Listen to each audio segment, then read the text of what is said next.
नमस्कार. Diamond of medical ट्रेजरच्या आजच्या या भागामध्ये आज आपण जाणून घेणार आहोत ते डायबिटीस म्हणजेच मधुमेह या आजाराविषयी. मधुमेहाची प्रमुख लक्षणं म्हणजे अधिक भूक लागणे, अधिक तहान लागणे, वारंवार लघवीला होणे, सतत थकवा जाणवणे, सतत वजन कमी होणे किंवा वाढणे, त्वचेवर खाज किंवा इतर समस्या निर्माण होणे, तोंड कोरडे होणे, दृष्टी धूसर होणे, एखादी झालेली जखम लवकर बरी न होणे, हातापायामध्ये जळजळ आणि वेदना होणे, अशा प्रकारची लक्षणं मधुमेहामध्ये दिसतात.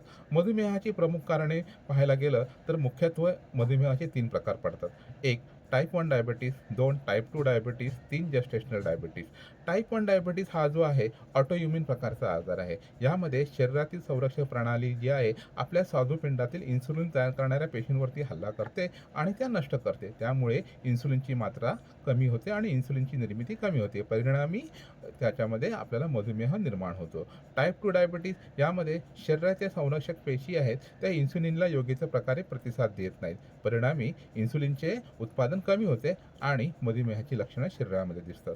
तिसरा प्रकार जो आहे जेस्टेशनल डायबिटीज, यामध्ये गर्भारपणातील मधुमेह म्हणजेच गर्भवती महिलामध्ये हार्मोनल बदलामुळे जे बदल होतात त्यामध्ये इन्सुलिनची मात्रा कमी निर्माण होते, त्यामुळे हा मधुमेह निर्माण होतो. याशिवाय आनुवंशिकता, तणाव, अतिप्रमाणात धूम्रपान, शारीरिक व्यायामाचा अभाव, अतिप्रमाणात मद्यपान करणं ही मधुमेहाची प्रमुख कारणं आहेत.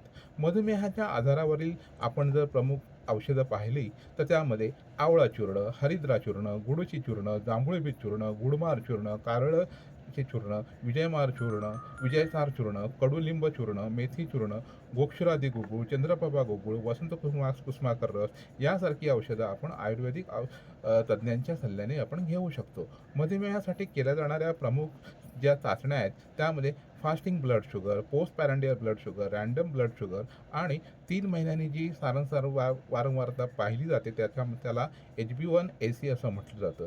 दैनंदिन आहाराविहारामध्ये आपल्याला आहारामध्ये साखरेचे प्रमाण आणि गोड पदार्थाचे प्रमाण कमी ठेवायचे आहे. नियमित व्यायाम करायचा आहे. तसेच नियमित आवळा, हळद, मेथी यांची पावडर एकत्र करून दिवसातून पाण्यासोबत घ्यायची आहे. यामुळे मधुमेहावर चांगल्या प्रकारे उपशय मिळतो. धन्यवाद.